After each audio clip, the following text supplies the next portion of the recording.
ہمارے شیخ حضرت مفتی رشید احمد صاحب سے میں نے خود سنا، انہوں نے وہ جگہ سعودی عرب میں روضہ رسول کے پاس اپنی آنکھوں سے خود دیکھی ہے. بہت پرانا واقعہ، حضرت کی 78-80 سال کی عمر میں انتقال ہوا نا. حضرت فرمایا کرتے تھے کہ سعودی عرب میں رسول، وہ جو مدینہ منورہ میں روضہ رسول کے سامنے دو شخص کھڑے ہو کر ابو بکر و عمر کو معاذ اللہ برا بلا کہہ رہے تھے، گالیاں دے رہے تھے.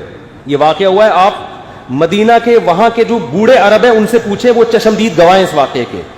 تو وہیں وہ دونوں کمبخت زمین میں دھس گئے، وہیں دھس گئے زمین کے اندر.